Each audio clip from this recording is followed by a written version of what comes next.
Oh, yes. Oh, yes. Welcome to another Raider Nation Unlimited. I'm your man, Wasted Talent. Salute to the chat. Salute to everybody out there. Get wasted with your brother Wasted.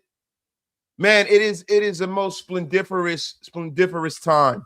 It is time to really dive in to all of the news that is happening right now. Like the Raiders are really shoring up this staff in real time. In real time, and it is a most splendiferous occasion. I gotta adjust my lights here too, man. Get wasted with your brother Wasted. Tell a friend to tell a friend. Oh my God! And salute to my guy, Federal 510 became a new YouTube member, man. Salute to my guy, and please do me a favor, man. The membership is pinned to the top. It is the best way to support the channel and keep the lights on here at Raider Nation Unlimited. My dog, Richard Lyon, is in a place. Where the F you been, Rich? Oh, my God. So, look, guys. It's time. It is time, man. Look. Janocko. Janocko, man, is interviewing right now for the Raiders offensive coordinator job. So listen, this is the thing. I need to find out whether the Raiders can block this interview. I don't think that they can, but this is the thing, man. I'm almost certain they can't block it. You know what I'm saying? But listen, Klint Kubiak is morphing his coaching staff, and you know, one of the most important questions we have is who's going to be the offensive coordinator. Now, with the offensive coordinator, there are a lot of things that come into play with that, right? The offensive line and the block, you know, we know we're going to have a zone blocking scheme, but how they get that thing developed, right?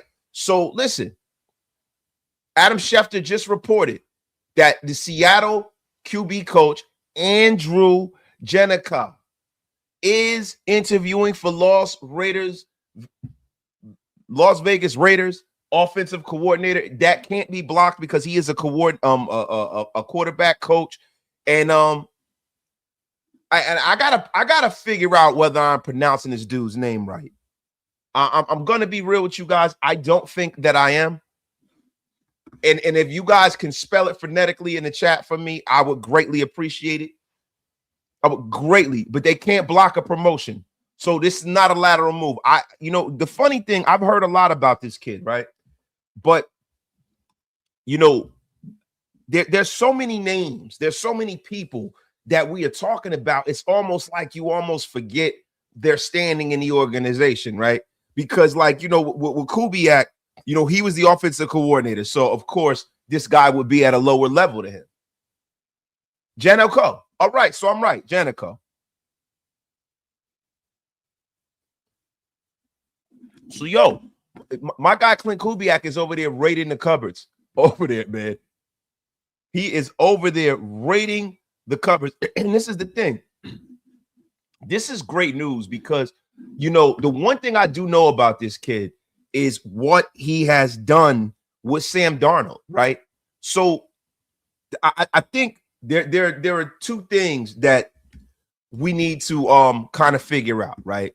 We need to figure out who's going to be the guy that's going to have that hands-on approach with Fernando Mendoza if we do so choose to draft him. I think that he will be a guy that we do draft. But when you start talking about this quarterback coach, man, he's had a pretty decent career, man. You know, he started off, you know, right here in Dirty Jers, man, with our guy Greg Schiano. He was on Rutgers staff. I think that was back in the time, the Mike Teal days. And then, you know, when Schiano joined the Tampa Bay Buccaneers, he brought him in as an offensive assistant.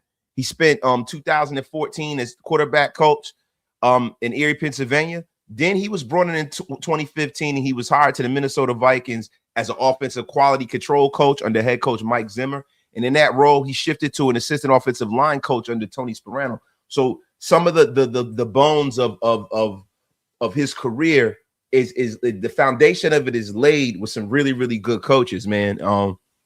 Then he was named co-offensive line coach along Clancy Barone in 2018. And then the sudden death of Sperano, he was shifted back to assistant offensive line coach.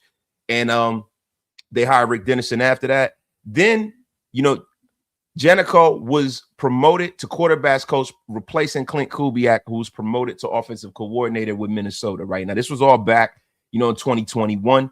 He went to the Chicago Bears in 2022, and the Bears hired him as the new quarterback coach. And Janocko was fired by the Bears alongside Luke Getsy, and that's a name that a lot of us don't like or hear. And Tyke Tober. Then he went to the New Orleans Saints, and he had been hired as quarterback coach down there and worked with Derek Carr and Klint Kubiak. And then Klint Kubiak brought him with him, right? So he's in the last few stops, man. He's done a hell of a job, right?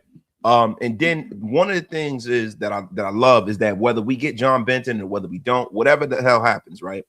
Thing is this: he is a guy that is familiar with that scheme. He's had a lot of should we say experience. You know what I mean? So this is something that Raider Nation should really, really, really get excited for, man. I love the fact that they're getting everything together now, man, because listen, man, they were behind the 8 ball because they were the last team to hire their head coach. They waited on a guy who went and won the Super Bowl. And now, the Raiders are behind the 8 ball, and they had to have all their ducks in the row. I think that, a lot of people are kind of poo-pooing and waving off the familiarity aspect of some of this stuff. But the reason why I think the familiarity aspect or a lot of these hires are very, very important is because of the fact that they are pressed for time.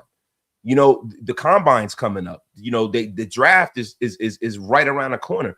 There's a lot of things. Free agency's right around the corner, right? And you want to have that brain trust in the building so everybody's on the same sheet of music going into the next season, right? And I think the familiarity aspect is something that can kind of bridge that gap. So when these guys are interviewing their friends, they already know what their friends bring to the table. When you're interviewing guys that you've coached with before, you know what they bring to the table. You were just working with this guy a week or two ago. So this is not something to where they got to get to know each other, or everybody understands the expectations. Everybody understands the expectations, man. To me, it is a beautiful, beautiful thing. Salute to the flying wonderful Yvette Niles in the place, man. Raider Nation, let's talk about it. Raiders, salute, yo. Salute to my guy Tessier. Salute to my guy Van City Raider in the place to be, man. And salute to everybody that became a new member. My guy Chuck Music is in the place, man. Became a YouTube member, man. And my guy Jay McGowan became a YouTube member, man. I mean, it's unbelievable, man. Everybody is making the Wasted Talent Army grow in droves, man.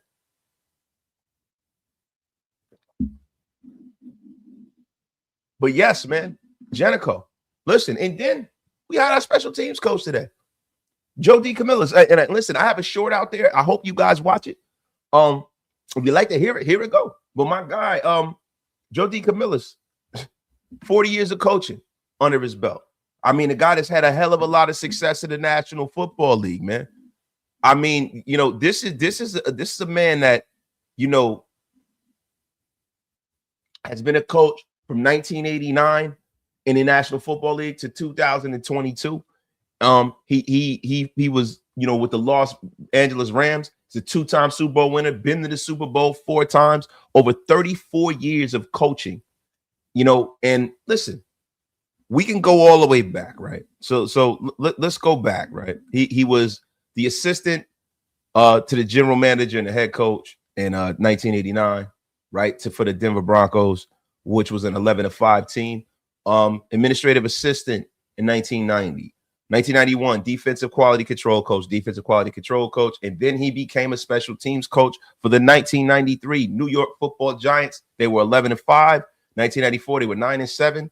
1995, they were 5-11, 6-10. I think these were the Ray Hanley years. They might have been the beginning of the Jim Fossil years for the Giants. In 1997, he coached the special teams for the Atlanta Falcons. 1998, special teams coach for the Dirty Birds, the Atlanta Falcons that went to the Super Bowl. They were 14-2. 1999, they were 5-11, 4-11, 7-9, 9-6, 5-11. 2004, the Matt Ryan years, he was 11-5 over there, 8-8. He was with the Falcons for a very, very long time, man. Then he went to the Jacksonville Jaguars, special teams coach, 11-5, 5-11, 11-5. Went to the Dallas Cowboys for 3 years between 2009 to 2012. 11-5, 6-10, 8-8, 8-8. Chicago Bears, assistant head coach and special teams coach, 8-8 with the 2013 Chicago Bears, 5-11. Then he went back to Denver, 12-4. They went to and won the Super Bowl that year.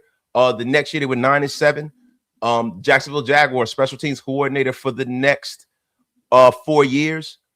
Is Jacksonville, did not have a lot of success there, but then went to the Rams, 12-5, went to the Super Bowl the first year he was there, and was 5-12 and was separated from employment there. And listen, this is a guy who was a football lifer, you know. And when you start talking about, you know, this guy, man, he is a guy that was a head coach for one game. He's an interim head coach with the Denver Broncos, right?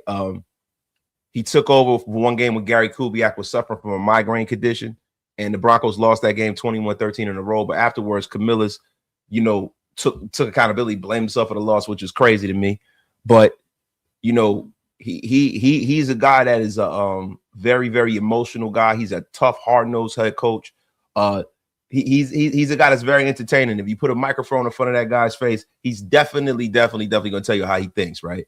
He's also a guy who suffered a fractured vertebrae in his neck when at the Cowboys practice facility and coached with a damn neck brace on. So if that's ain't Raiderdom, I don't know what the hell else is, man. But yeah, he was hit at the team's practice facility, man. He collapsed under heavy and that I think that was when Camillis, I don't know. I think something had happened in practice or something like that with the tower or something like that.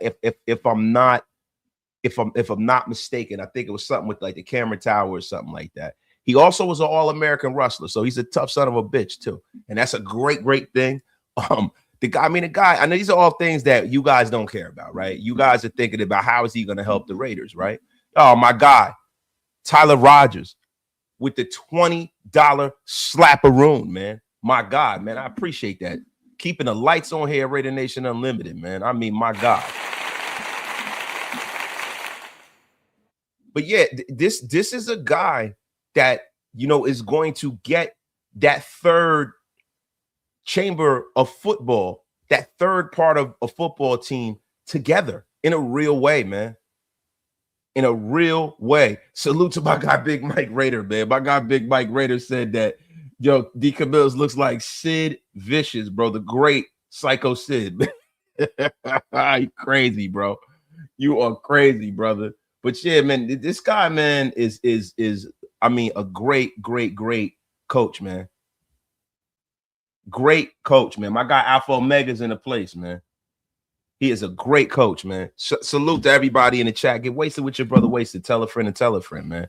But yo, I want to get more into the DeCamillis thing, man. I mean, when you have a coach that, you know,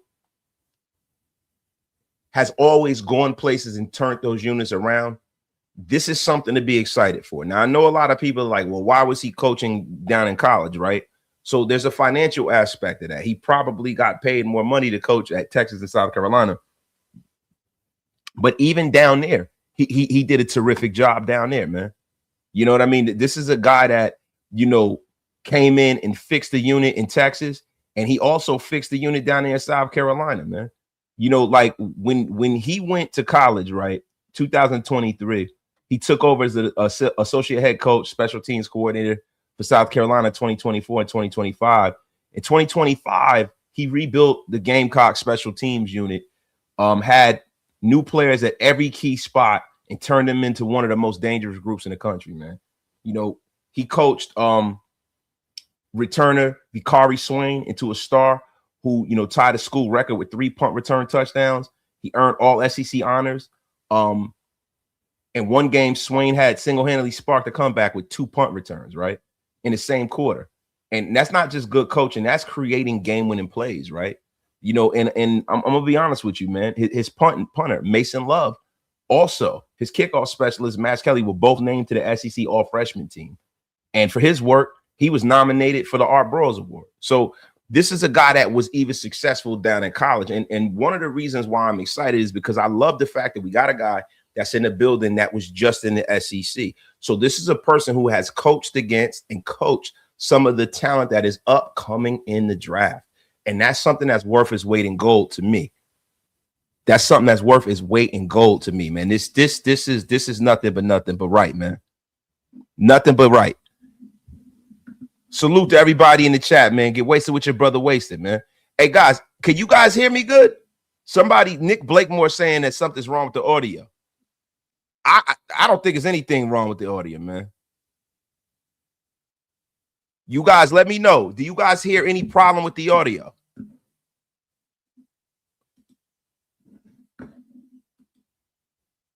Do you guys hear anything wrong with the audio? Yeah. So, hey, listen, I just want to let you know, my guy, Nick Blakemore, it's probably your phone, bro. Yeah, because I can see my microphone. Everything's all good, man. Listen, you better stop interrupting the effing show, Blakemore. What the F is going on here with your crap? I was cooking here, and you messing everything up. Don't get me started, Blakemore, on the Lord's Day, Sunday. What the F is wrong with you? I mean, you are about to go to the gulag, Blakemore. About to go to the damn gulags. The F is up with you. Thank you, Omni Snow. And Omni Snow, you got to chill, bro. I've been talking about people blasting through things. You got to relax, man. It's a family show. It's too early in the day for all of that debauchery, man. Getting your ass blocked.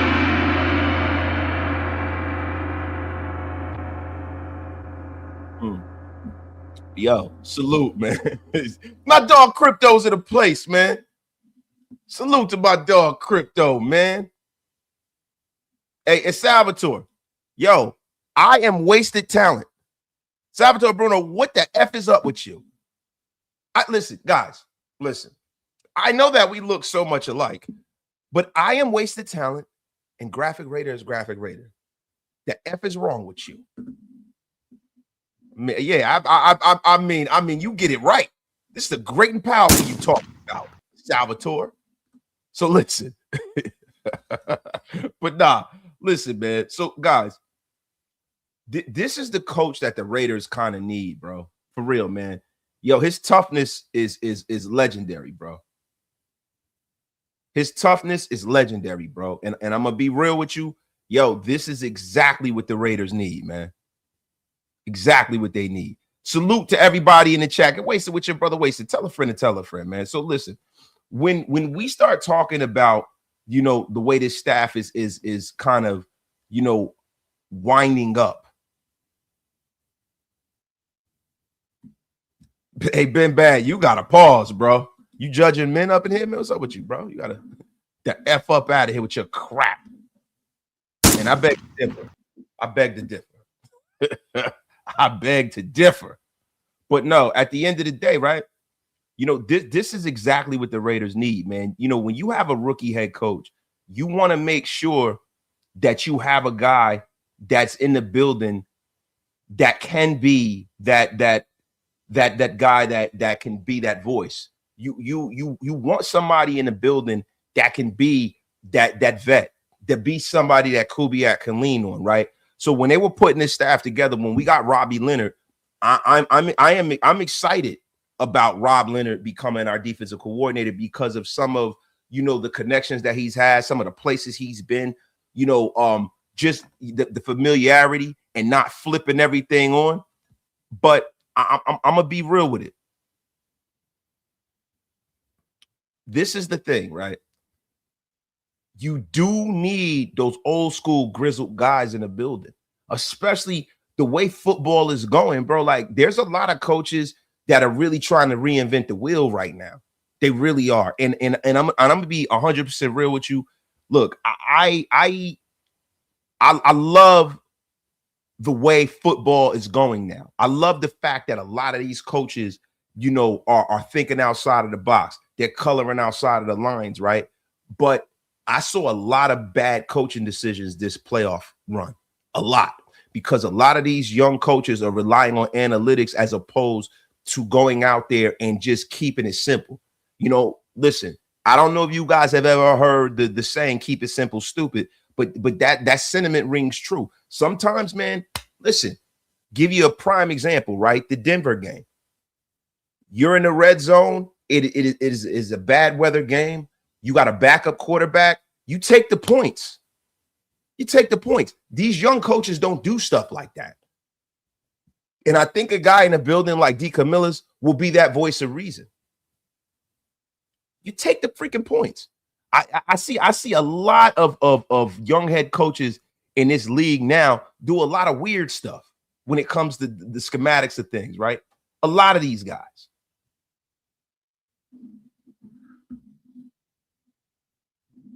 A salute to my guy, Raider hater MK7. Why are you a Raider hater? We're all about love. Why must you hate, child? What the F is wrong with you, man? Why must you hate? Wasted. Would you be mad if Mendoza doesn't start week 1 and sits a year to help him develop? Be honest. Look, I would not be mad. Like, the thing for me is if the Raiders are in a position to sit Mendoza and they feel compelled to allow him, like if they're a competitive enough football team without Mendoza and he can learn for a year, that'd be kind of great, right? But at some point in the season, I would want to see Mendoza. If he doesn't start week 1, that's 100% fine with me. That's fine with me. But, you know, look, I believe in the Patrick Mahomes method. I believe in that method. I believe that a lot of quarterbacks, you know, have been very successful. Would it be cool if he hit the ground running and just started like how Peyton Manning did and show that promise from day one? That'll also be great too, right? Like the thing for me as a fan is that I want as many of those circles closed this year. Like all of these, those questions, all of the doubts. I want a lot of the doubts to be quelled this year, yo. Seriously. Salute to everybody in the chat. Get wasted with your brother Wasted. My brother Rated Jeff is in a place. Totally on board with the coaches we hired so far. Now, don't let Janocko leave the building without the OC job. Yeah, bro. Yeah, I am. See, and this is the thing, right? With Janocko, it's not like I'm some guy that's sitting up here and acting like, you know, this guy is like Ron Earhart or he's Mike Shanahan himself. The thing is the fact that I know these guys can work together. I know that philosophically they see the game the same way. They were on the same staff. They've traveled. They have a synergy together. They've gone to different locations together. So they're going to hit the ground running, right? So the communication and familiarity, some people look at that and they say, man, what does that really matter? It matters a lot, bro. See, I think a lot of the problems with the Raiders over the last few years is that they have had like a land of misfit toys of coaches. You've had an amalgamation of coaches from other regimes that were just here, and people were not allowed to do as they pleased. They were not allowed to come in here and get their staff together. They were married to Patrick Graham, and then they were married to this one and Antonio Pierce. Like, I love the fact that Robbie Leonard's in the building now. That is a choice that Clint Kubiak made to keep Robbie Leonard. That is a choice. And the reason why is because the connection to Mike McDonald. And we're going to get into that a little later, everybody. But salute to the chat. Yeah, salute to my brother, Raider Jeff. Appreciate you, man. And salute to my guy, Mutation X, with the $5 slap-a-room. The Seahawks just announced that they hired Brian Fleury as offensive coordinator. Maybe this means Andrew Janocko is our guy. I would imagine so, bro. I would imagine so, but, you know, never say never. This is the National Football League, and you guys know what NFL stands for. What does NFL stand for, guys? Not for long, bro. Not for long, man. Things work out one way until they don't, man. And then it's, yo, number one is got F up out of here, man. So listen, we got to make sure that we're going to look. I got to look. I'm not plugged into the Seahawks. Well, I probably should be, right? Let's see what the Seahawks have just done, man. Let's see if they hired their OC, man. Let's see. I don't see anywhere that the Seahawks hired a new offensive coordinator. I don't know where you guys are seeing that from. If you are seeing that, let a brother know something. Have the Seahawks hired their new offensive coordinator. And salute to everybody that's watching over there on Twitter too. Get wasted with your brother wasted. Tell a friend and tell a friend. And I'm gonna be real with you, man. I don't feel the love on Twitter today. I don't feel the love today. I don't know what the F's going on. Maybe there's something wrong with what I did. But you know what I'm going to do? I'm going to make sure that I share this thing out through all social media like I ask all of you to. Man, I mean, what the F is going on here? I am not feeling the love on Twitter today. It's only 30 of you guys in the place. You guys got me out here looking like an effing jabroni here. I mean, what the F is going on here? Somebody, you know what I need for you guys to do over there on Twitter? Make sure you share this thing out and you retweet this in all of our Raider groups. Get our Raider brothers and sisters in the place to be to hear top flight content.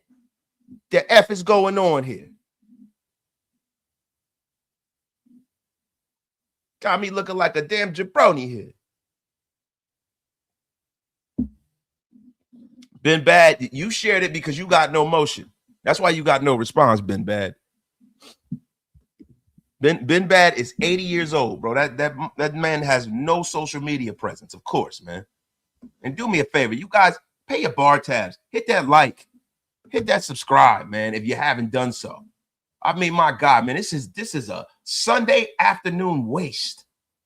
Oh, my God, man. God! Wow! Salute to everybody in the chat, man. Yo, my guy, Sam Oler, 12-11 with the $5 slappy. Seahawks fan, excited for your future with Kubiak. What are your feelings about trading back from one, build the roster, and get your QB next year? I am not agreeable to that at all. I am not and Janocko is official, everybody. Salute to everybody. We got our offensive coordinator, everybody. Per Adam Schefter. Per Adam Schefter, man. My God, the Raiders have hired the big Janocko. I mean, my God, man. Adam Schefter, we are gonna find this on Twitter right now. You know, Boomer McBoomerstein himself. Yo, listen, the Seahawks QB coach Andrew Janocko is expected to be hired as Raider offensive coordinator per sources. Janocko again will reunite with Raiders head coach Klint Kubiak, whom he worked with in New Orleans and Seattle. So, guys, there you have it. The Raiders have closed that circle, my guys. They have closed that circle, and the Seahawks are expected to hire 49ers tight end coach Brian Fleury as offensive coordinator. We don't give a good goddamn. We got our offensive coordinator, ladies and gents. Yes, sir. Now it's time to go steal Benton, and we off to the races. Because that's the most important thing for me, bro, is the offensive line, yo. So salute to everybody in the chat. Get wasted with your brother wasted. Tell a friend to tell a friend, man. My God, man. Breaking news. The Raiders have hired a new offensive coordinator today. Today has been on fire today, hasn't it? Man, today's been on fire, man. Listen, we can't have, listen, we didn't have football Sunday, but we got football Sunday in Raider Nation. We get to talk about our team and watch this staff take shape, yo. Remember this, yo. This is a splendiferous time, man. This is splendiferous time. This is an amazing time in Raider Nation right now. I think that we are watching something special being freaking saved. We are watching something special being downloaded here, man. Wasted Motivation Sunday sermon. What grade so far on our coaching staff? Bro, I'm going to be real with you. I don't want to give grades. I don't want to give grades, right? What I can do is I can grade the ideology behind the hires, right? You know, a lot of these guys don't have a lot of a track record at the position that they are taking. You have guys that are getting promotions, right? So it's very, very hard for me to say, yo, this was an A hire. The ideology is what I can look at and say, man, yo, that was smart. You know, hired Andrew Janocko was smart. That's a guy that he's been working with. That's a guy that, you know, they work well together. Apparently, they're buddies. the camaraderie and the way they see the game is going to be on par. And also, Janocko has been very good at developing quarterbacks. Very good. And that's what we're looking for. We are trying to make an environment that is suitable for a young quarterback. There were a lot of people that want the Raiders to trade out of that spot. And this is the thing. Trading out of that spot does nothing for the Raiders. It does nothing, right? It puts you in limbo, and it doesn't look like the organization is serious about turning this thing around. Look, Fernando Mendoza, there are a lot of people that'll pick apart whatever person that the Raiders decide to hire. They will pick apart every person that the Raiders decide to hire, man. There's some people that you can't make happy. There are just some people you can't make happy, bro, and you can't fall into that, nation. You cannot fall into that. You can't. You cannot fall into that. You know, Fernando Mendoza, yo, is he Peyton Manning? No. Is he a can't miss prospect? No. But look, I'm going to be real with you. There were a lot of prospects over the years that were supposedly can't miss and didn't do well. And there were other people like Jared Goff that a lot of people thought shouldn't be the #1 pick. And Jared Goff has been to a Super Bowl. He's always played at a level to where, you know, he's played at a high level as a starter. He's played at a high level. He's gotten to the playoffs more often than not. And for the Raiders, right? Yeah, do we want a Super Bowl? You darn right we do. But, yo, you got to crawl before you walk. We need to get to a place where we are winning consistently. And I think that what Fernando Mendoza will do is he will stabilize that QB room. I don't know if he's going to be a superstar, but I think that it'll be organizational malpractice to not draft him. Especially when you're at the #1. Especially when you're at #1.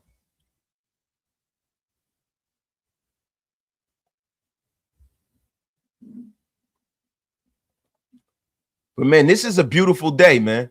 Yo, my guy, Big Mike Raider. I'd rather stare at the wall and wait for the Raiders to announce a new offensive line coach to watch the NBA All-Star game. That's for damn sure. Yo, Big Mike, you got to chill, Big Mike. Big Mike, you have got to chill, my brother. You got to chill, man. Yo, the NBA All-Star game, bro, we're not going to get into that because there's too much Raiders stuff going on. But the NBA All-Star game, they can get the F up out of here with that crap. That junk is horrendous. Horrendous, man. I mean, I couldn't fall asleep last night. And you know, I had insomnia a little bit.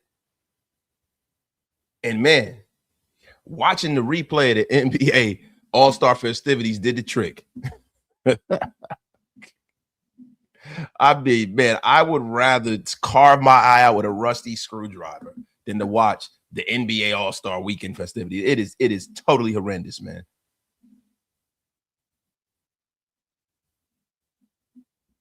Salute, my guy Bubba, 69. Salute, Wasted. What I am excited the most is that there's a pecking order from GM to coach to assistant coaches. No more nepotism BS from last year, man. Yeah, man. Listen, bro. These guys earned their medal in this league. Rob Leonard, Janocko, DeCamillis, these guys earned their medal. Nobody's giving these guys a meal. And I love it, man. I love it, man.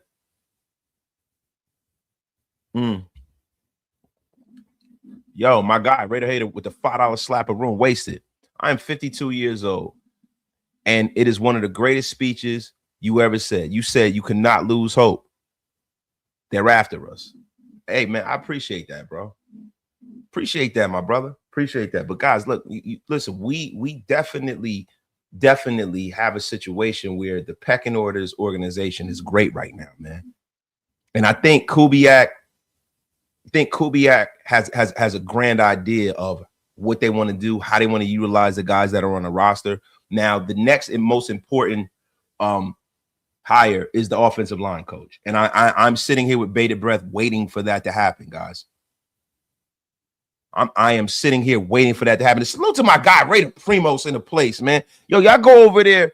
Listen, I want y'all to do me a favor, man. Make sure y'all go subscribe to my guy, Raider Primos, man. That's my young fella, man. He been out here putting on and being consistent with his content, man. Go support that young brother, man. Salute, man. But guys, listen, man. Janocko has been hired, man. He has been hired. So look, the thing is this, guys. I sit up here. Salute to my brother David Walker in a place to be. Get wasted with your brother wasted, man. But look, yes, Richard Lyon. I've already announced it up in here. We have hired our offensive coordinator, y'all.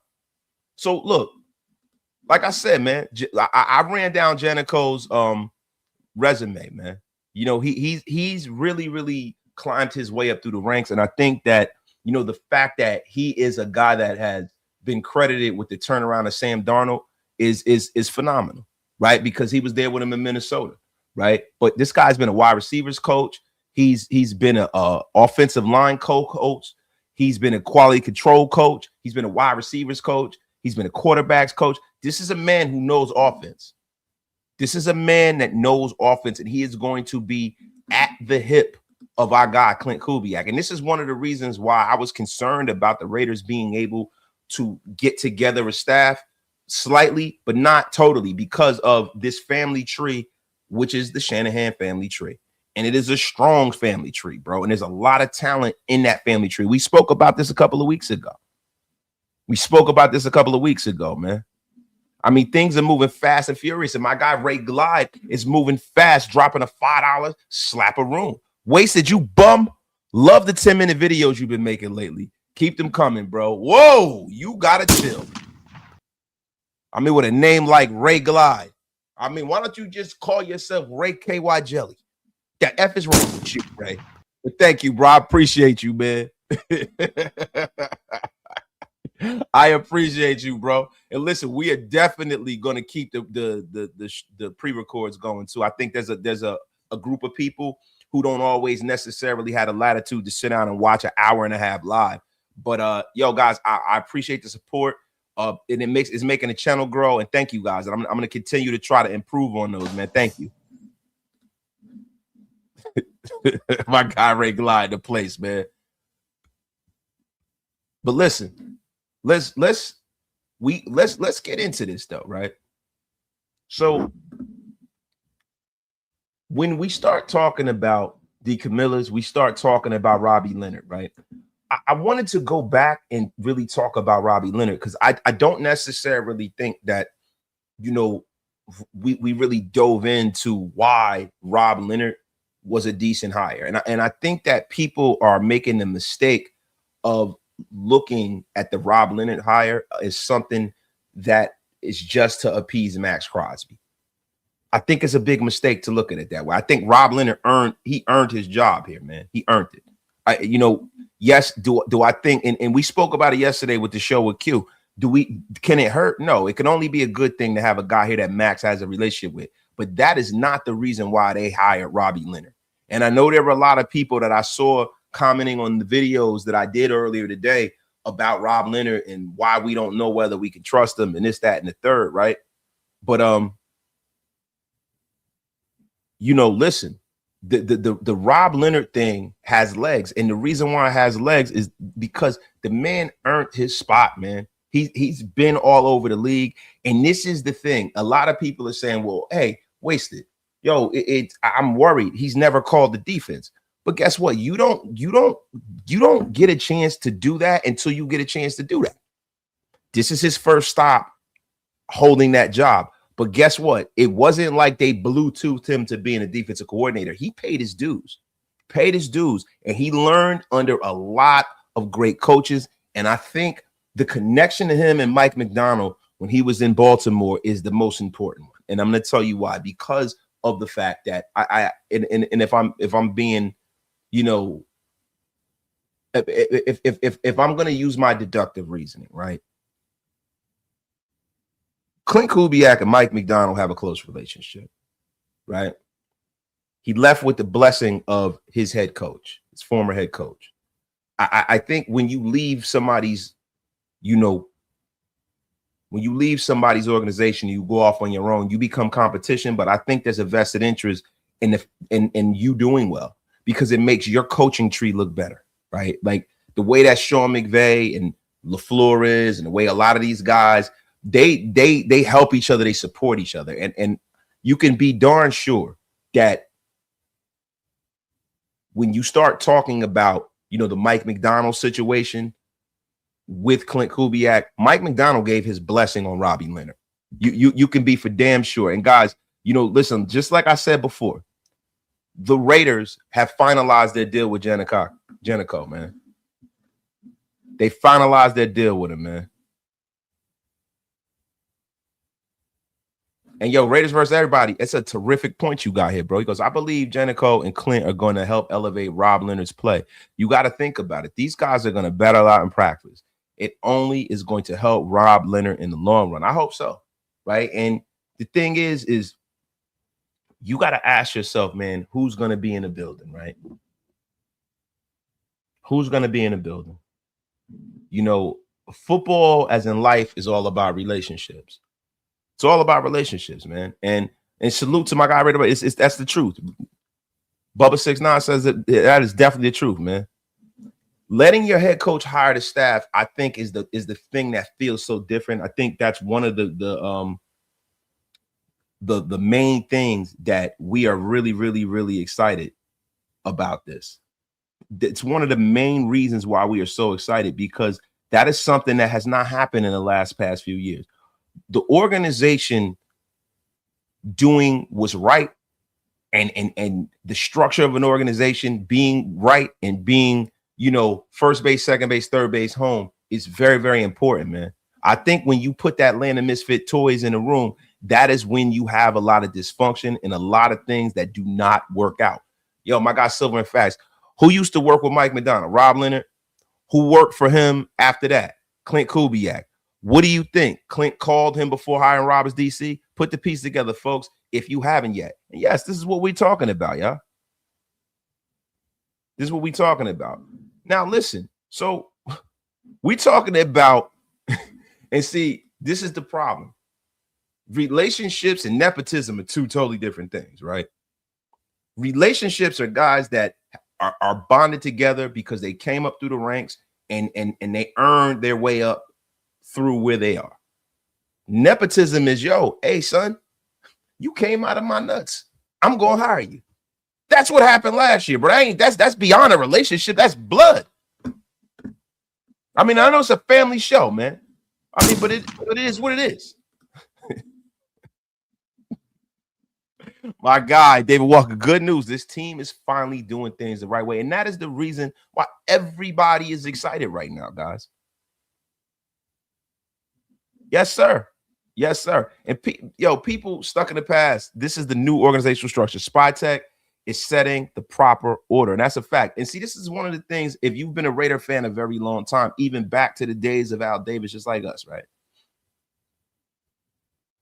Al Davis never did things the traditional way. And it worked because when you got a guy like Al Davis at the top of the organization that's a football genius and savant, he can close the circle. He can coach people up. When you don't have that at the top of the organization, you got to do things the right way. You got to do things the right way. Now, the offensive line head coach is the one that I'm very, very, very open-minded for, and that I want to see exactly how that's going to be, man. Those are the biggest hires, man. Like everywhere else, listen, if I'm being honest, I really think that the offensive line is the most important thing. I want to make sure that Fernando Mendoza coming into this building is going to be protected, and he's not going to be running for his life, right? This is feeling like a full rebuild, no more reload. And that's a fact. And the thing is, bro, when you're reloading a 22, you know that reload don't really matter, man. That reload don't even matter, man.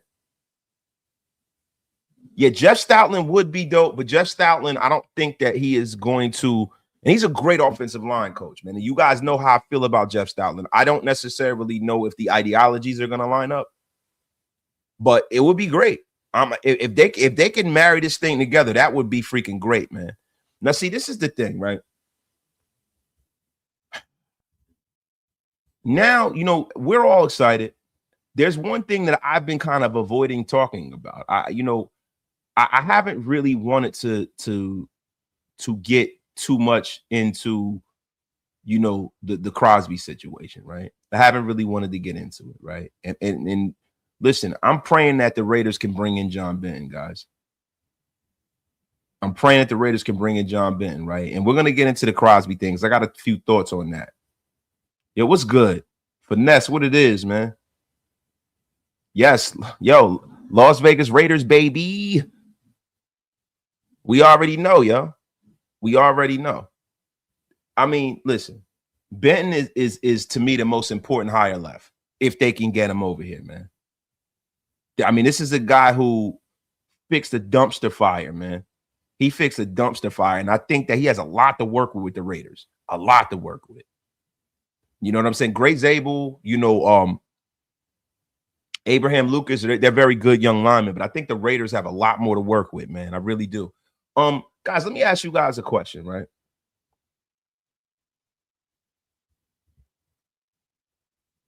What are you guys thinking about this whole Crosby situation?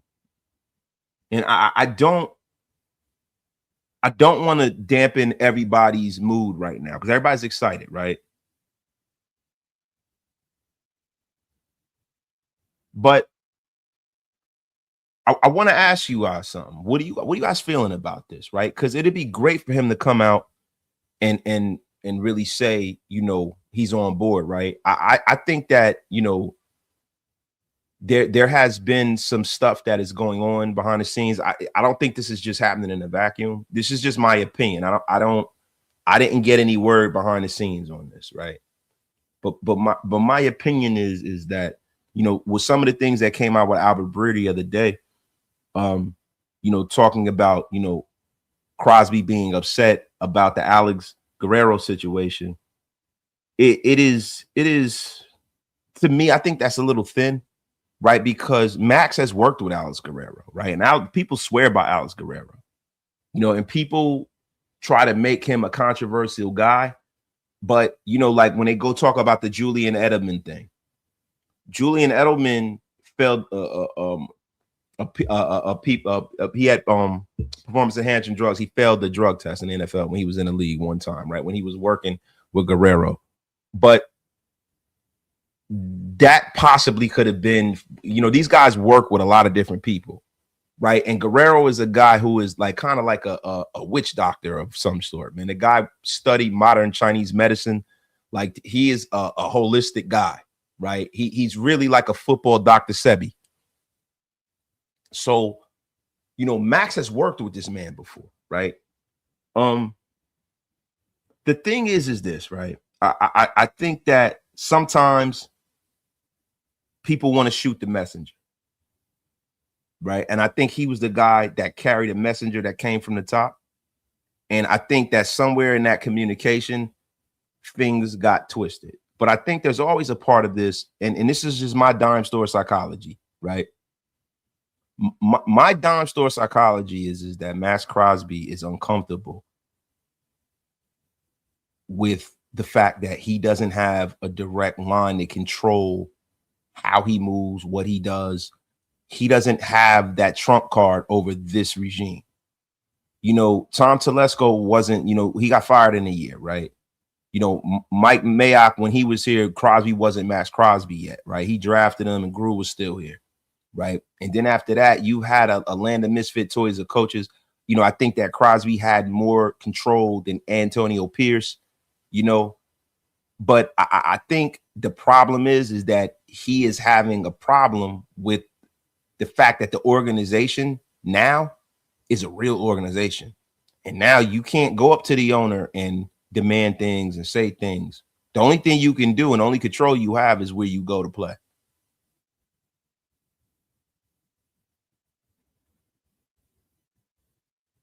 And now we are in a spot where we have all these amazing things happening, right? We have a defensive coordinator hired, Rob Leonard, a guy that Maxx is very close to, right? And has praised, you know, effusively over the years, right? you have a special teams coach at the very minimum is going to set the table for a pretty decent unit. He's had success everywhere he's been. Right. And I think that part of the reason why it's easier to deal with losing when you can lose the way you want to, when you can do what you want, you can move how you want, you have a circummarcum of control. Right. But when that gets taken away from you, and then now you're staring around and you're looking and you're saying, hey, man, hey, I'm not winning here either. And I got to fall in line. Well, fuck it. Send me somewhere where I can win. Listen, to be real with you, this whole Crosby thing, right, is a situation where, you know, John Spytek and Brady and them guys, when they came in the building, the first thing they did was make him whole. They didn't do what Gruden did. They didn't move him in. And I know, hindsight being 2020, John Gruden was directed to do that. Like, a lot of us blame him for trading Khalil Mack, but you know, I think the owner was cash strapped at that time because this is pre-moving to Vegas. I think now this is strictly a football situation, right? And it's not a money thing. Like the Raiders did right by him. They signed him. He signed a team-friendly deal. And now he is a huge asset because of that particular contract. Like, they can really move on from him. And it's not going to hurt the Raiders very much. And they can get a whole lot from him. They get a whole lot from him. So, you know, now we got to ask ourselves, right? What's the return on investment to keeping him in the building?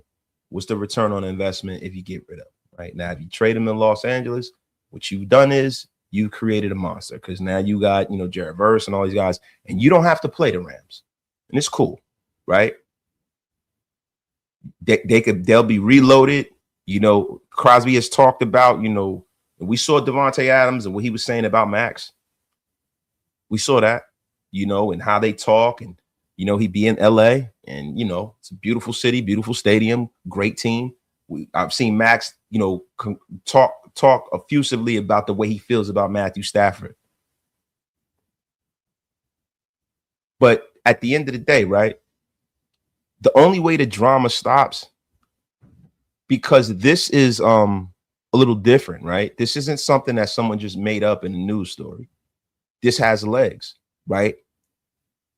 If you really, as a player, want this stuff to go away, you come out and you just say, yo, listen, man, this is total nonsense. I'm not getting traded. And you come out, you make that statement with the team.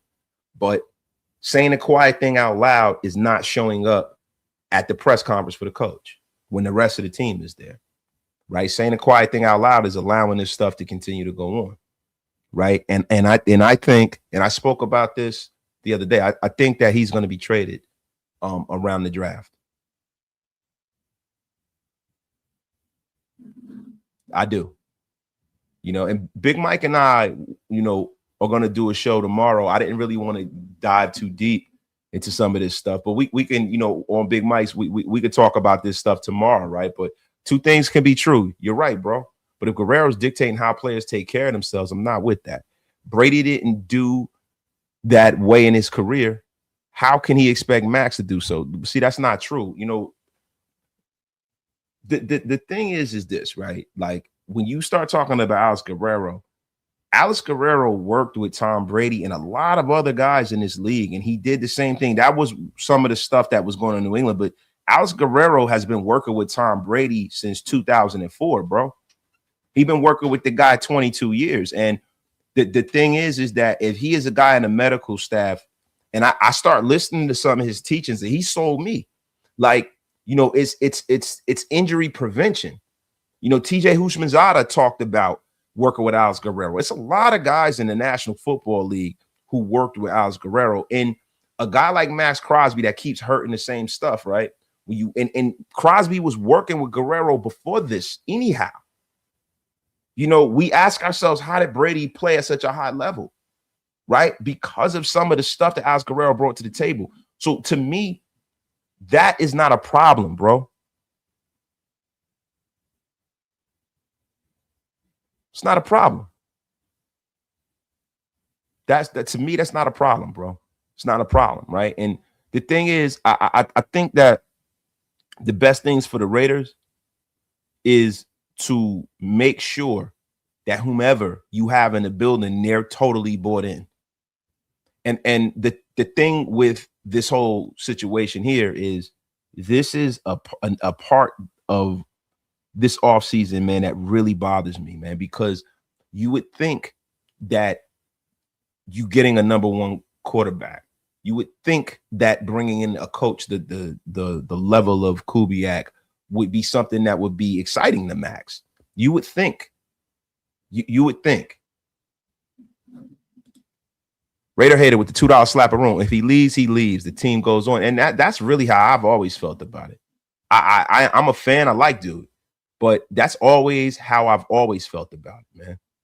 You know, I am never the guy that, you know, trips over one player, bro. And I think that two things could be true. I think that this could be a benefit for the Raiders. I think that the Raiders are going to suffer initially, but I think that, you know, if you make the right deal, if you're talking like Micah Parsons deal, somewhere similar to that or better, that, you know, that to me is beneficial for rebuilding. And it falls right in line with the timeline with what's going on here with this team, right? Like this team's timeline is reset now, right? If you draft a young quarterback, you know, and you got a brand new coach and new GM and everybody's brand spanking new, right? The timeline gets reset. And I think that you're not going to have the same blowback that you had from the Josh Jacobs stuff or the Derek Carr stuff or the Khalil Mack stuff, because this is a man who is demonstrating that he don't want to be here if he does get traded, because the Raiders are not going to pull us out of the thin blue sky and just trade this guy for no reason. They're not going to do it. But to me, man, I am of the estimation that, yo, I think there are certain teams that have you know, some ammunition, right? And we gotta get into it, right? And I'm gonna look up some teams that got the best ammunition to get a player such as Crosby, right? My guy, Keith Scarborough. I think you're saying what we've seen coming. Maxx is gradually turning into a diva, and I think where we are as an organization, it's time to move on. And I don't listen, bro. I don't want to jump out the window and call a guy a diva. I just feel that, you know, everybody has their limits. Everybody got their limit, right? Everybody has, you know, a beginning and an end. Every relationship has a change, right? There were times where, you know, when you think about a relationship you could have with a man or a woman or a man, right? When you get with somebody initially, it's great. Right. And then as it progresses, it either gets progressively better or it gets progressively worse. Right. And the situation around Maxx Crosby in the building is a great situation. But from a football perspective, it hasn't been great. But it was a situation he got used to. Right. And I think when he got a little bit of power, I really, really believe that absolute power corrupts absolutely. Right. So I don't want to call a guy a diva, and I don't want to talk out of turn in that way, right? But what I will say is that it happens to the best of us, right? If you get your way all the time, it will affect you. It will affect you, right? And I don't want to talk too much about this, but we're gonna jump back into what's going on with the Raiders right now, right? And yo, you guys can listen. I can't surmise how you feel about this. If you feel like he's acting like a diva, cool. But just from a football perspective, it does make it makes sense to get what you can get for a guy that's not totally bought into the product when you have a new situation. Because I think what winds up happening is it makes you a patient fan base. Now, listen, I'm gonna be real with you. A lot of people say, yo, you're not gonna find another Maxx, and you might not, right? But the thing for me is that I would prefer to have a defense that has a bunch of really good players and a defense that has a bunch of hot, like, you know, mid-level starters, really good level starters, maybe a couple of Pro Bowlers, as opposed to having a generational one guy with a bunch of holes on a defense. A bunch of holes. And this is the thing, man. Number ones are the ways that you build teams, bro. And if you go out there and you establish yourself in a way where you can get a 2 this year and a 1 this year, as opposed to plus Fernando Mendoza, that's a win. And then you get another one next year. That's a lot of blue chip players if you draft properly. That is a lot of that's a lot of blue chip players if you draft properly, man. So listen, I look at Detroit, I look at Seattle, which I don't think will happen, right? I look at the Rams. I look at a lot of different organizations where listen, the Raiders can really do the Lord's work, and with the hiring of Janocko, this is a full rebuild. This is an organization that to me looks like they're drafting and they're making an environment and an ecosystem to develop a young quarterback. That's what the Raiders are looking like right now. Yo, we got an ecosystem. And then, Raider Reaper's asking me, he says, hey, do you trust Spytek? Why would I not trust them? I think John Spytek did a terrific job last year. I think where the Raiders dropped the ball with John Spytek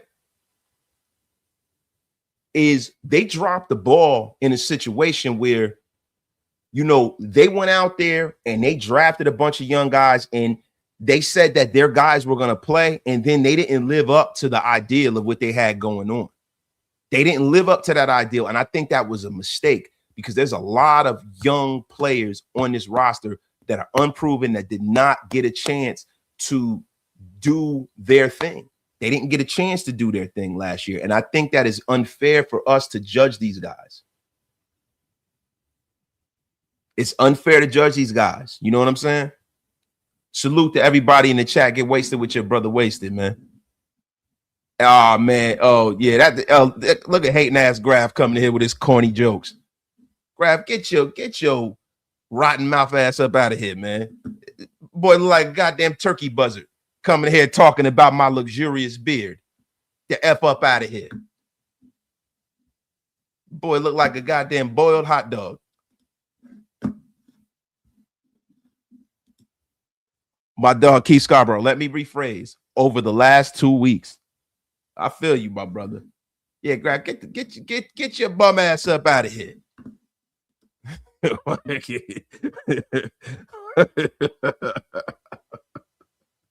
Oh my God, yo.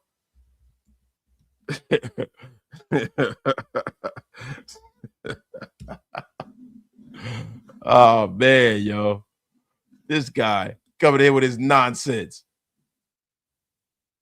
Bro, I'm up here minding my business, and you come to my live with your weak ass jokes.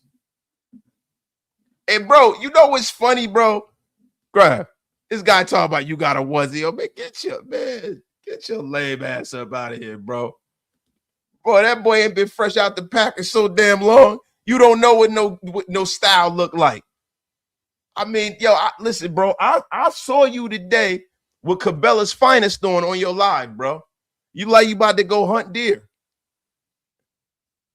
The F up out of here. I'm about to send you to the gulags, you bum. This guy up there with beige camouflage on.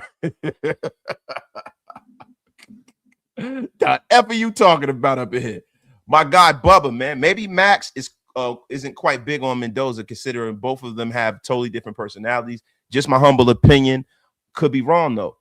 Bro, I don't think, he don't even know the guy yet. Why would they have to have the same personality for somebody to be successful at quarterback? You know what I mean? That to me doesn't really make sense, bro. It don't really make sense, bro. Yo, my guy Tyler Rogers, teams traded for Maxx will be a first-round pick in the late 20s and next year for sure. Yeah, bro, listen, it's still first-round draft ammunition, bro, and that's something that you need to rebuild. Like, this can be one of those things that will hurt right now. It'll hurt right now, but it'll be beneficial to the team later on, right? Like, there have been a lot of trades in the National Football League that have really set the foundation for teams to move forward and become, powerhouses, right? Like, good teams are teams that draft well, right? But sometimes, man, good teams are teams that have the ammunition to move up and go and grab a sure thing. You know what I'm saying? Like that's always there's nothing but right with that.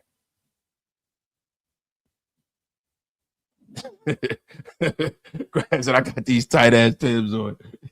He said, I can't think straight, my fault. Oh my God, man. But nah, yo. Listen, I am really, really open to all of this, man. If they keep him, you know, to me, it's nothing wrong with having a guy that works that hard and plays that well.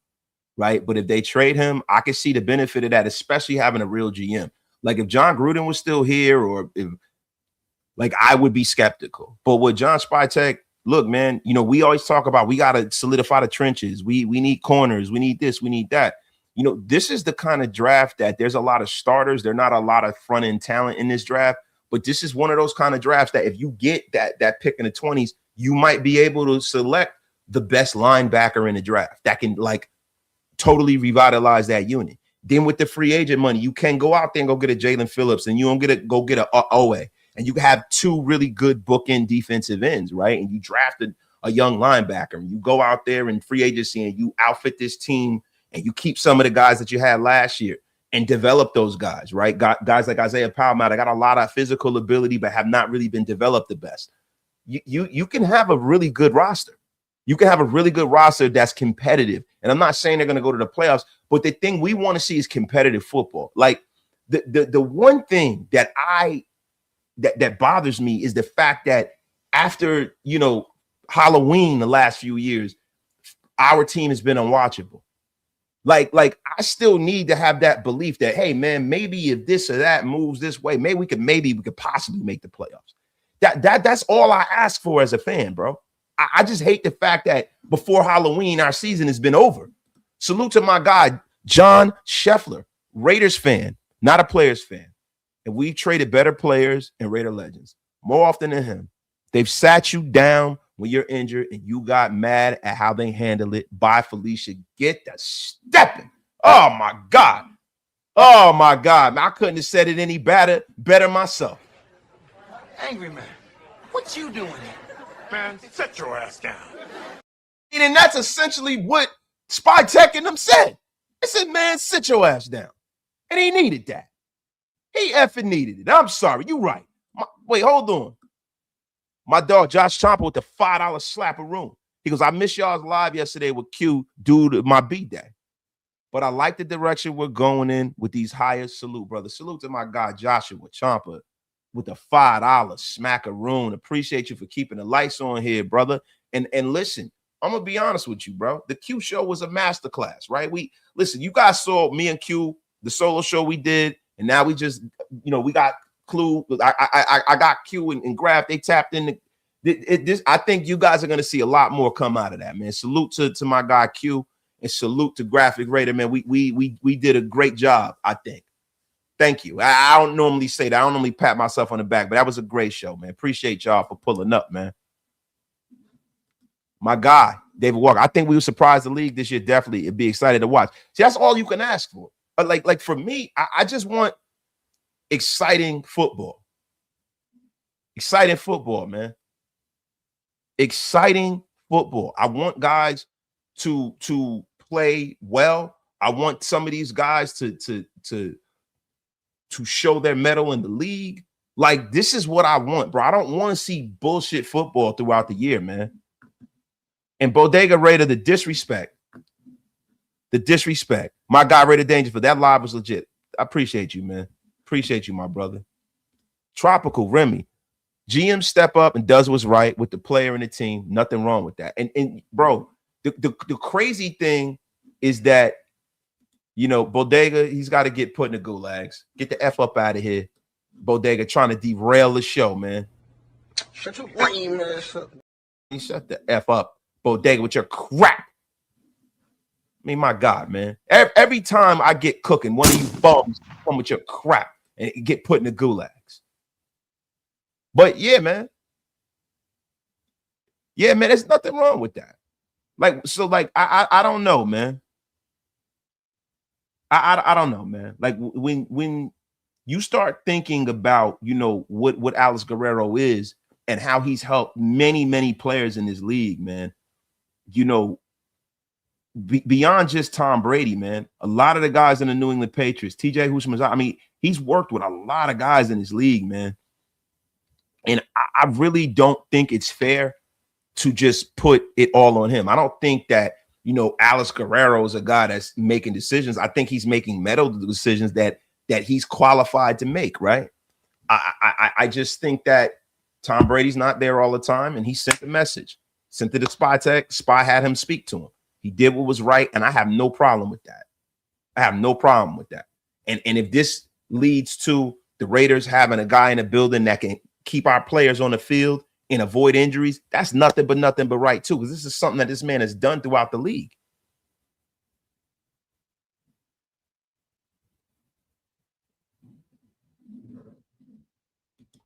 And look, I would love to see Carmen Basillo come here. You guys know, man. If Carmen Basillo come here, listen. Benton is a guy. Stoutland and Basillo are the top three. Those are the top three, man. Those are the top three, man. It'd be nice. I don't know if Carmen. I mean, where's Carmen Basillo at this point? Has he been hired anywhere? Has Carmen Basillo been hired anywhere? Hey, chat. I don't think he's been hired anywhere, but that'd be great too. Right? I think I'm gonna do a video on that, man. I think I'm gonna do a video. Basillo's in Tennessee, right? I thought he was, right? Because Brian DeBall and Carmen Basillo were kind of linked. They got that Patriot link. Yeah, so yeah, okay. I wanted to make sure, because I remembered that somebody picked Carmen up, man. It was Tennessee. Thank you, guys. Thank you. John Schefter says, man, we traded Ken Stable and let Marcus Allen go to the Hall of Fame, and people's worried about Maxx Crosby, who ain't on that level yet. Yeah, see, bro, that's a level of insight you have when you're over a certain age, brother. You know, and it's the thing, bro. I really don't want to keep continuing to kick the can on this guy. Like, real rap. I am kind of over it, man. I really am, man. But John Benton is the guy for me, man. Hopefully they can bring him in, man. Hopefully. Yo, don't you even... Big Mike, you better get the F up out of here. Big Mike, you about to go to the gulags for that crap. Bringing up some damn Tom Cable, the cable guy. The F is wrong with you, man. Oh, my God, man. Bodega's back. I mean, Bodega is back like herpes. I mean, Bodega kicks in the door, man. Bodega is Raider herpes, man. Salute to this guy. When you old dudes like us, we remember a many player being traded. We love him, but if it's time to move on for him and for us, so be it then. That's a fact, yo. I mean, listen, I just can't get rid of this guy, man. I block him on YouTube and he reappears every month like Willie Lump Lump. Oh my God, man. So guys, really quickly, right? We've gone over the Janocko hire. We've gone over, you know, the DeCamillis hire. We've gone over the Robbie Leonard hire. We are saying salute to our brother Halo Raider in the place, man. But I want to ask you guys something. Right? While we are sitting here and we're waiting for the offensive line coach to be hired, right? And I know there were a lot of people who want to talk about, you know, Rob Leonard and what he's going to run, right? You kind of got to be patient, right? And I think that good coaches have a scheme and they have an idea and a framework of how they're going to design a football team, right?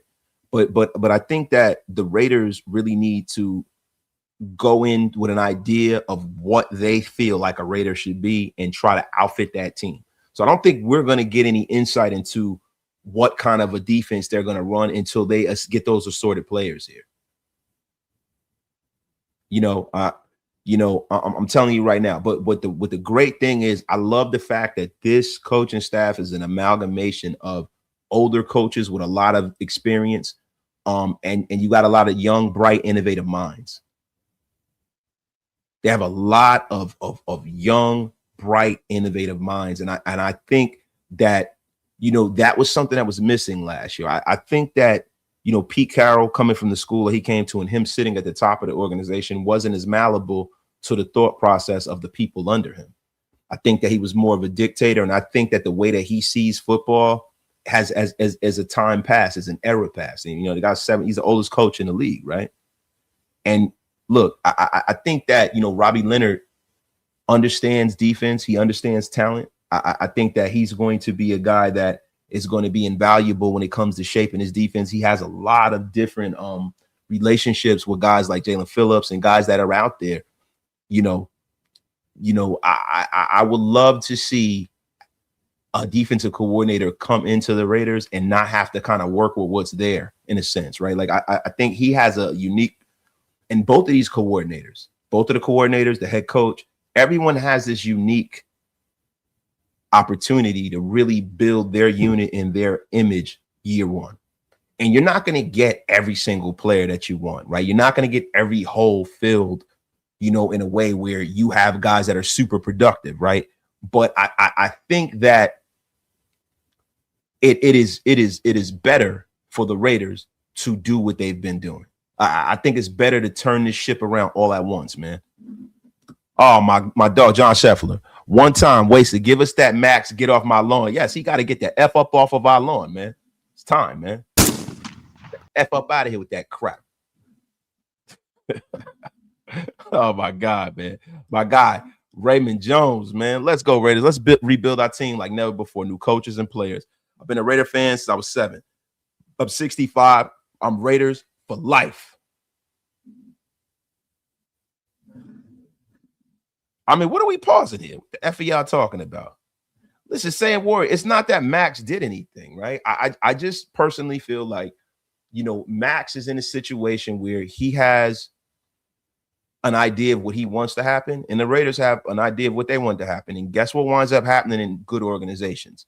Players don't dictate the terms of and the rules of engagement. The ownership and the management directs the workforce, right? Management directs the workforce. And to be honest with you, I prefer it that way. Like emotion is the enemy of reason, guys. Emotion is the enemy of reason. And I'm going to be 100% real with you. I think there's a lot of emotional shit going on here.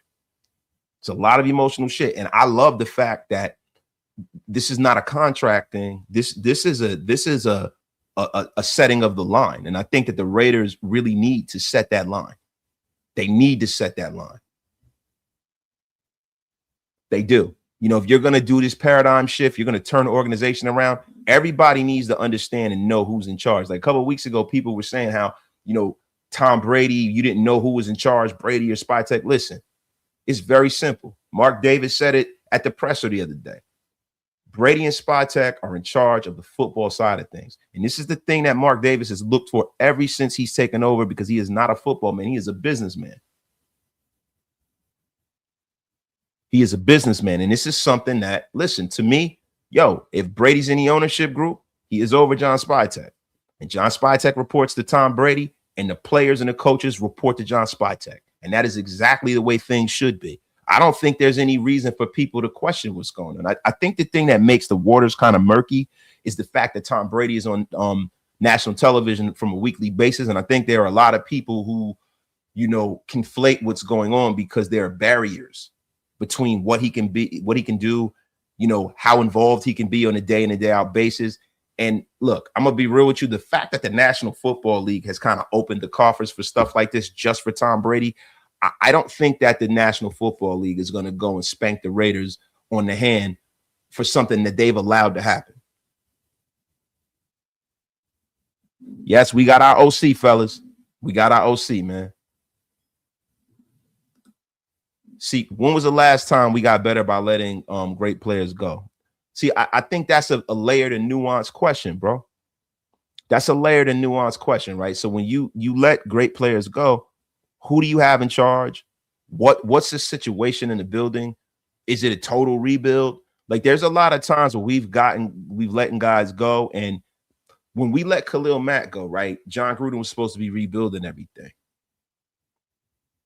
And yes, but we still had a quarterback that we drafted that was making a lot of money. And my whole argument against, and I don't want to get into the car wars again, but my whole thing about DC when DC was here was the fact that he was making a lot of money. He was getting paid as a top 10 quarterback, and he was a bottom third quarterback at that point, right? And then we didn't have the roster to really support him. So John Gruden went out there, and we look at what he did with the Khalil Mack conference. So like he did well with the Josh Jacobs pick. A lot of people were criticizing that, but then the rest of it didn't really work out, right? It did not really work out. And I am going to be for real with you. When you have draft ammunition for people who are qualified to make the picks, when you have draft ammunition for a team that doesn't have a lot of expectations, where you don't have a lot of high-priced players, when you have a lot of young players in the building, I think that is the best case scenario for you getting rid of an older player with a bigger contract. That's the best case scenario. Like, when you have a team that has a certain prerequisite amount of expectations, a team that people feel can win, right? A team that's, you know, like that Raider team that made the playoffs, right? And when McDaniels came in, everybody's like, well, yo, we got to the playoffs, right? We lost. Yo, let's build on that, right? That wasn't a situation that was buildable. That was a situation that was fool's gold.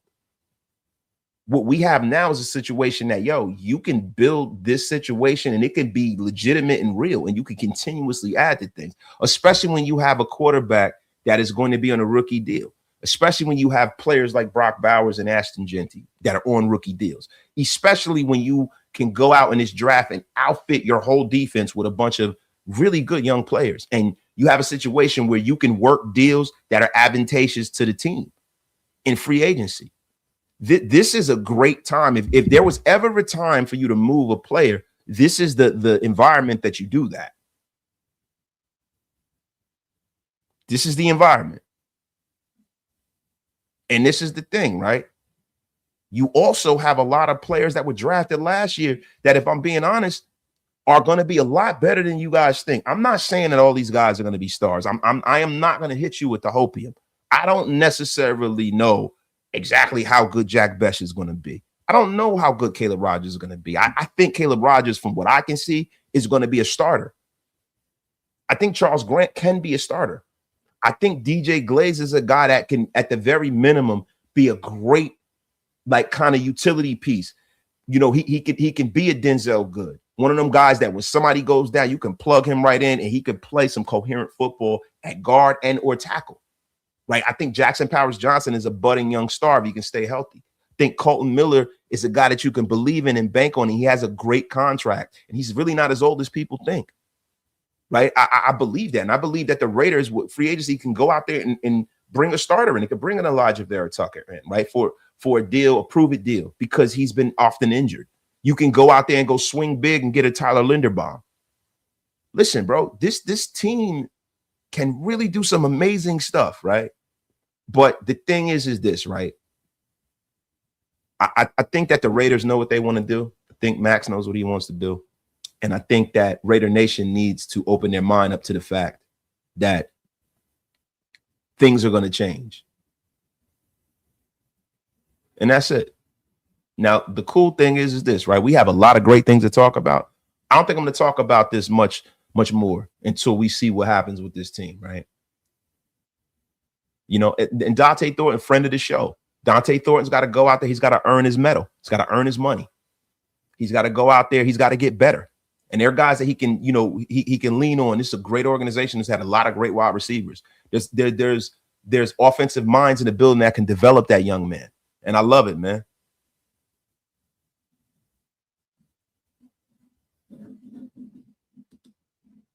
Seen this shit too many times. I need to see work on the field before any hype. And yo, Gunhawk, that is 100% the way I feel about it, bro. You're not wrong, bro. You're not wrong. But there's nothing wrong with being excited about the moves, because you know it's guarded optimism. When you look at what's going on with the Raiders right now, this is not a situation where you're just pulling the optimism from the clear blue sky. Like there's a reason behind that optimism. There's a reason behind when you see Kubiak and seeing what he did. This is a Super Bowl winning offensive coordinator, right? When you see them bringing a Joe DeCamillis, a guy who's had success all over this league, right? When you see them bringing a Janocko, this is a guy, and I don't know if I'm pronouncing his name right. I have to hear his name pronounced, right? But just, you know, I'm just spelling it out phonetically. But when you see this guy, this is a guy who has developed Sam Darnold, who just won a Super Bowl. This is a great situation, bro. Robbie Leonard has been under some great coaches. And the one part of the Raiders defense that has been consistently good. People say that, you know, our defensive line was shit and this, that, and the third. And I don't think that's accurate. I think Rob Leonard did a terrific job with Charles Snowden. I think he did a terrific job with Adam Butler since he's been here. I think Rob Leonard has done a terrific job even with a guy like Tyree Wilson.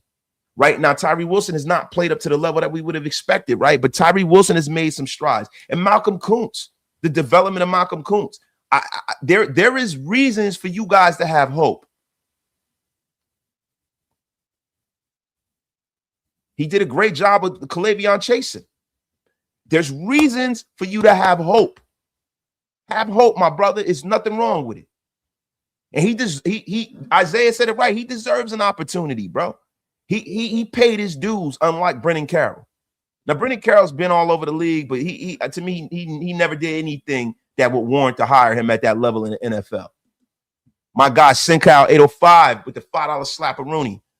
Salutations, Wasted. Sending mines, bro. I appreciate you. You always do, my brother. Appreciate you, bro. And Bubba, yo, said it right. Well, greatness takes time. We got to trust the process, man. Look, Devin Lloyd's out there. There's a lot of guys out there, man. I am ready to turn the page on this. I'm ready to be excited. I'm ready to see some good football. I'm ready for it. You know, I don't know necessarily how other people feel, but I'm ready for it, y'all. I think this Raider team can do some damage and start rebuilding this thing, man. You know, but guys, listen, this has been another Raider Nation Unlimited, man. New offensive coordinator, new defensive coordinator, new special teams coach. Now we got to wait for our offensive line coach. But I think with Janocko, he is a guy who understands how to craft the kind of line that we're going to need to be successful to run that zone, that wide zone scheme. Listen, man, we got some young guys in the building that can move, man. There's finally some coaches who can develop young talent, bro. And we got a bunch of young talent coming in. We got the #1 pick. You guys need to be excited, man. Be excited, guys. Listen, we 90 minutes in here, man. I think it is time to roll the train back into the train station, y'all. We got to roll the train back into the train station. Listen, guys. Love every single one of y'all. This is just the beginning, y'all. Stay tuned. We're going to be rocking with you guys all season, man. Finally, you can feel happy about what's going on, man. Finally, bro. You know, so let's see how it goes, man. Guys, thank you. You guys have a great night. We will be back at you with the Paul Derisol interview tonight, man. Love you guys, man. Have a good night, man. Later, Nation. And then Bodega Raider, he says he's been running trains like always. Like, Bodega, listen, this is the reason why Willie Lump happens, man. Listen, man, you can't be dipping your spoon into different coffee cups, brother. You got to chill, brother. But, guys, we're going to get up out of here, man. F up out of here. Been bad. Go eat your tapioca pudding. The general to get off my lawn, gang. We are gonna get up out of here, guys. And guys, listen, salute to my guy Raider Jeff. Thank you, bro. And Bodega, listen, I'm gonna block you on the way out. Listen, that is a retroactive blocking, Bodega. You get the F up out of here. We'll see you next show, man. We are out of here, man. Peace, y'all.